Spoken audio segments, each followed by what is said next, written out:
Hi friends, welcome to Dharma academy.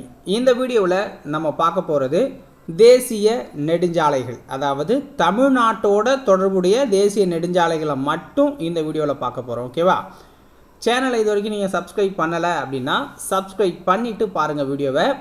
Video பிடிச்சிருந்தா ஒரு லைக்கும் போட்டு விடுங்க. ஓகேவா? ஃபஸ்ட்டு NH4 தானேலேருந்து சென்னை வரைக்கும் இருக்குது. NH5 இந்த தேசிய நெடுஞ்சாலை ஒரிசாவிலேருந்து சென்னையை கனெக்ட் பண்ணும். NH7 வாரணாசிலேருந்து கன்னியாகுமரி வரைக்கும் இருக்குது. ஸோ இதுதான் ரொம்ப பெரிய ஒரு தேசிய நெடுஞ்சாலை அப்படிங்களாம். NH45 இது வந்து சென்னை டு தேனி வரைக்கும் உண்டானது.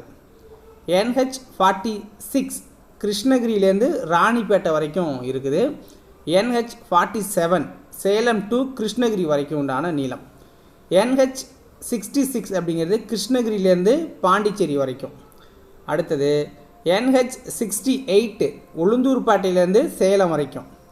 NH227 ஓகேங்களா, இது வந்து திருச்சி டு சிதம்பரம் வரைக்கும் உண்டானது.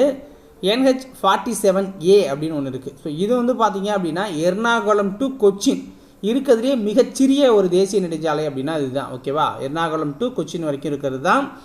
ஸோ இதோட இந்த வீடியோ பதிவு முடியுது. உங்களுக்கு பிடிச்சிருந்த ஒரு லைக்கை போட்டு விடுங்க. இது மாதிரி சின்ன சின்ன தகவல்கள் வந்து அடுத்தடுத்த வீடியோவில் தொடர்ந்து பார்க்க போகிறோம். இனிமேல் ஜிகே ரிலேட்டடான வீடியோஸ் வரப்போகுது.